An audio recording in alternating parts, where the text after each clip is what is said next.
Dans les traditions orientales, le chapelet de prière des bouddhistes, comme celui des yogis, compte 108 perles. Pur hasard ou nombre riche de sens? Professeur de yoga en région parisienne, Pierre Mandras fabrique artisanalement ce type de chapelet appelé mala, perle après perle. Les premiers malas, je les ai découverts dans mes voyages en Asie. J'ai visité un temple, que ce soit en Inde, en Thaïlande, en Birmanie, au Laos. Et de ce lieu, eh bien, je ramenais traditionnellement un souvenir, et c'était un collier. Et puis, de collier en collier, j'ai commencé à faire des décomptes. Il y a 108 perles dans les malas traditionnels hindous et bouddhistes. 1,08, finalement, c'est une variation de 3 chiffres. Le premier chiffre, c'est le 1.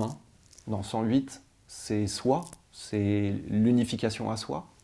Il y a un deuxième chiffre qui serait le 0, qui serait finalement une boucle, et de mettre en place un éternel retour sur soi-même et une reliance de quelque chose qui peut se renouveler encore et encore et encore.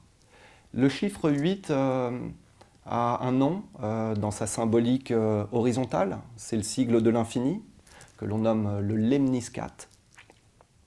Ce lemniscate, finalement, ce sera un cercle qui déciderait de revenir au centre. À partir de ce simple collier, qui était un souvenir d'un lieu, d'un voyage, il y a eu une élévation vers une spiritualité et la mise en place d'une pratique, une discipline personnelle. Cette gestuelle, c'est celle d'égrener des perles. Et le mot égrener ramène bien finalement à l'idée d'une graine et d'un potentiel qui peut germer et qui peut s'élever. Pour en savoir plus sur le 108, Pierre Mandras contacte un autre Pierre, Bonas, professeur de yoga et auteur spécialiste des traditions hindoues. Installé à Rishikesh, en Inde, entre Gange et Himalaya, Pierre Bonas constate la récurrence du nombre 108 dans les textes sacrés. Pierre, bonjour. Bonjour Pierre. Le nombre 108 a de nombreuses significations. C'est pas du tout un sens intellectuel, mais c'est un sens qui est constamment opératif, même dans ce qui pourrait paraître de prime abord philosophique. Par exemple, les Upanishads, il y en a plus de 1000, mais la tradition en retient 108. Donc les 108 Upanishads, comme ils sont mentionnés et listés dans la 108e Upanishad, qui est la Muktika Upanishad, ils symbolisent la totalité de la connaissance. Dans les Upanishads, mais également dans les écritures de l'Ayurveda, dans les Tantras,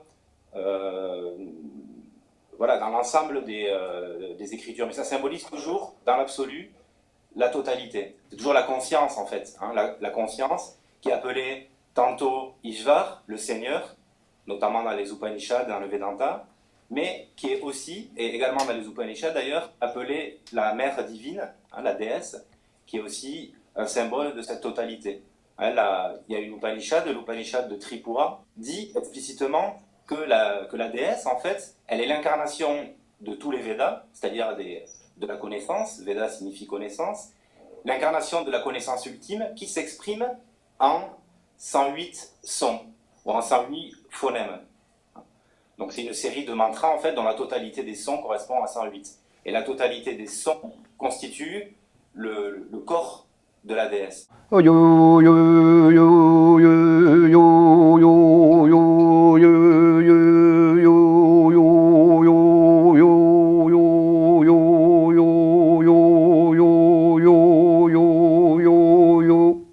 Se dissoudre dans le grand tout est la finalité de la démarche du yogi. Pour parvenir à ce 8 infini et éternel, il lui faut passer par le 1, la présence, et par le 0, l'absence.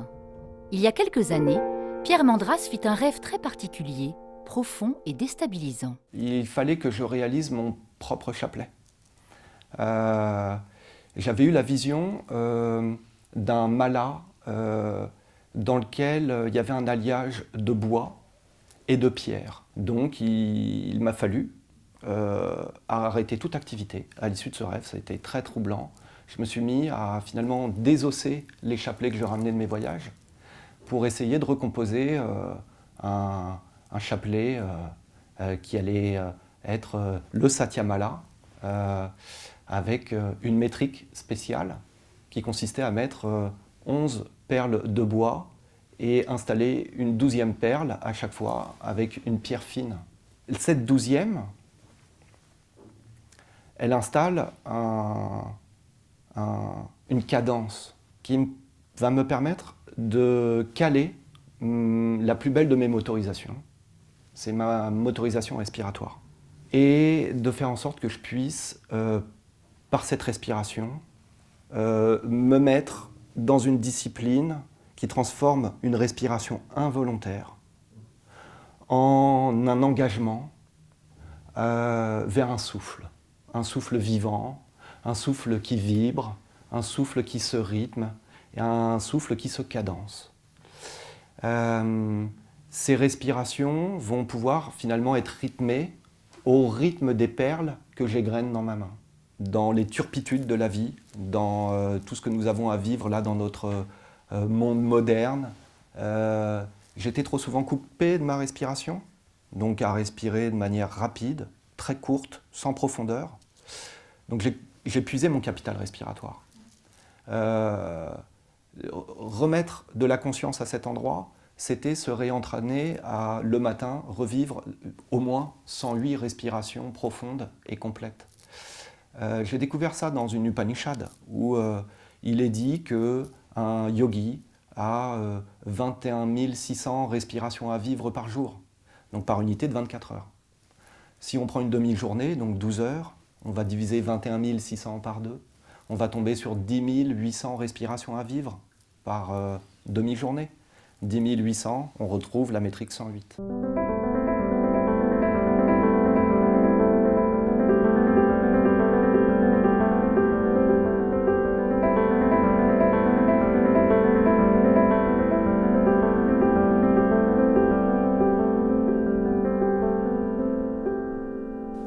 Ça me raccorde à ma respiration, qui est le plus beau des rythmes, finalement. J'inspire, je suspends mon souffle à poumon plein pour emmagasiner l'énergie. Je compresse le nœud. Et sur l'impact de frappe de la ligature, j'expire. Une décharge. Et puis à poumon vide, je scelle. Perle après perle. Et j'explore ce volume engagé à poumon vide.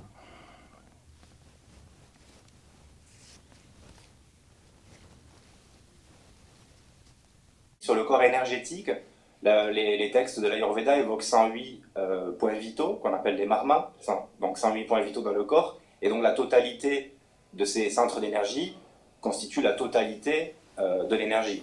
Sur le plan astrologique, il y a 27 maisons lunaires, et chacune de ces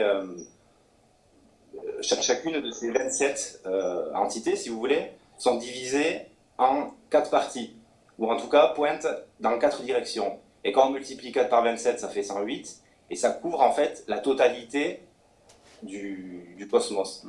Mais l'intérêt pragmatique est que, en fait, la simple évocation du nombre 108 nous rappelle à nous-mêmes, nous ramène à cette présence en nous. C'est un facteur, finalement, on peut dire un facteur de rappel de soi ou un facteur de souvenance du divin, hein, qui est à la fois le côté, la désignation de cet absolu, et en même temps l'aspect, la pratique spirituelle qui va y mener, pour le dire comme ça. Hein. Donc, toute forme de pratique, et notamment, évidemment, les formules sacrées, les mantras, sont répétées 108 fois pour être effectives. Donc, il y a à la fois ce lien de répéter les pratiques 108 fois, et en même temps, ce que pointe finalement est le mantra et la symbolique du nombre 108. Égrener un chapelet avec cette gestuelle ramenée à la main, finalement, crée un ancrage au corps. Et ce mouvement, finalement, impose une exigence d'être là avec son pouce, avec son index, avec son majeur, qui, égrénant perle après perle, bien ramène l'être essentiel qui se trouve là dans un état méditatif à sa juste position, qui est celle de son humanité terrestre et du mouvement, tout simplement. au mouvement du corps. En Inde, une pratique rituelle de pèlerinage regroupe 108 sites, appelés les Shakti-Pîtes. Les mythes racontent que le fils du dieu créateur Brahma avait invité à un grand feu rituel l'univers entier, à l'exception de sa fille Sati et de son mari Shiva. Blessé de cette trahison, Sati vint malgré tout et se jeta dans le feu. Ivre de douleur, Shiva erra dans l'univers avec le corps de sa défunte épouse jusqu'à accepter qu'il soit découpé et renvoyé sur terre. Des sanctuaires furent édifiés à chaque endroit où les morceaux tombèrent. S'y rendre permettrait de récupérer une partie de l'énergie de la déesse jusqu'à en reconstituer le tout. Sur chacun de ces lieux, la pratique de base, ça va être de se relier, de conscientiser la partie qui était tombée là. Donc, par exemple, à Bénarès, c'est la boucle d'oreille qui est tombée sur le célèbre ghat de crémation, le Manikarnika Ghat.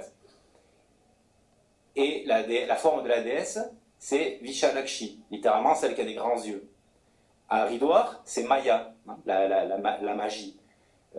Et c'est le nombril qui est tombé. Donc à chaque fois, dans chacun de ces lieux, il y a un membre du corps, mais qui est associé à une forme de la déesse, à un aspect de la déesse. En fait, toutes ces déesses, si on en prend 108, c'est pas 108 déesses différentes, c'est une seule et même déesse, mais qui est exprimée à travers 108 différents aspects. Il y a le pèlerinage, donc le yatra externe, le bahir yatra externe, où en fait je me rends sur le lieu de pèlerinage et je fais mes pratiques. Après, il y a la pratique des nyasas, où on va venir faire des impositions rituelles, on va venir toucher le corps en différentes parties avec ses doigts. Dans le chapitre 4 du Kamakya Tantra, il est dit que le noble pratiquant, le noble sadhak, embrassera 108 fois le vagin de son épouse et le célébrera. Et puis, il se glissera à l'intérieur de son épouse et répétera 1008 fois le mantra. Voilà. Donc il y a à la fois l'acte physique, il y a à la fois les baisers et en même temps la répétition du mantra. Et dans les nyasas internes, dans le fameux pèlerinage dans le cadavre, dans le Shavayatra, là, on va venir toucher les différentes parties du corps et les lier avec simplement l'attention. J'ai pu croiser dans mes pérégrinations en Inde Amma, qui, dans ce qu'elle symbolise en tant qu'incarnation de la mère divine, m'a confié un mantra avec un engagement de récitation quotidienne, 108 fois. Donc il s'agissait là d'invoquer quelque chose qui serait une résonance de paix, une résonance d'harmonie, de pleine conscience au moment présent. Cette pratique va finalement prendre toute sa dimension dès lors qu'il s'agit de formuler une intention. Je pourrais parler d'être dans un état de prière. Dans ma pratique de yoga, j'ai pu rattacher ça à l'invocation d'un mantra. Et en marinant dans cette saveur-là, même le ressenti « je suis le tout » lui-même finit par disparaître, par s'effacer, pour laisser la place à la conscience dite non duelle. C'est-à-dire que c'est la réalisation tout d'un coup qu'il n'y a pas deux, il n'y a pas moi et le monde, il n'y a pas Dieu et le monde, il y a juste la déesse. Il n'y a que la déesse, comme un vaste champ d'énergie, comme si l'univers entier était un immense océan d'énergie, et que finalement tous les phénomènes ne sont que des vibrations de ce champ.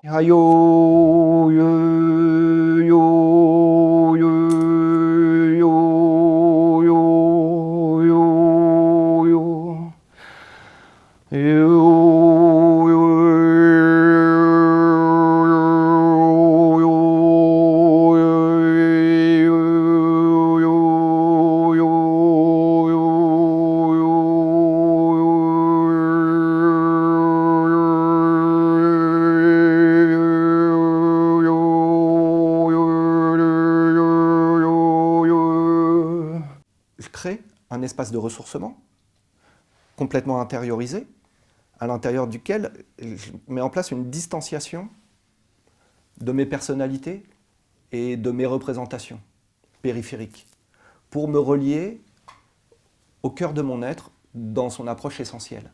Et à l'intérieur de cet espace, eh bien, je me mets à disposition d'être capturé par un état de transcendance qui va venir du rythme, alimenté finalement par mon souffle, en reliance de mon esprit et de mon corps.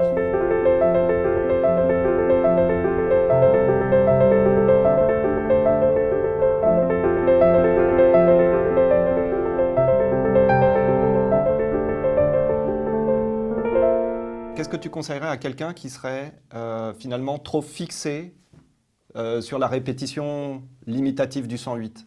D'abord, on entend l'enseignement, puis on y réfléchit. Ouais. Et cette réflexion intellectuelle ne peut pas nous amener à la saveur, à goûter ce que ce nombre signifie. Donc paradoxalement, à un moment donné, il va falloir, par exemple, si je m'intéresse au nombre 108, pour connaître ce que signifie le nombre 108, ça me demande de complètement oublier ce savoir.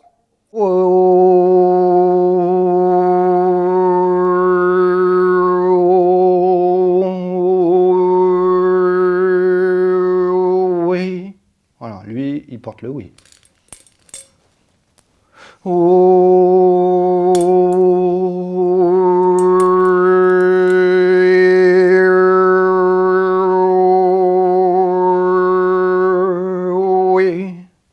Oui.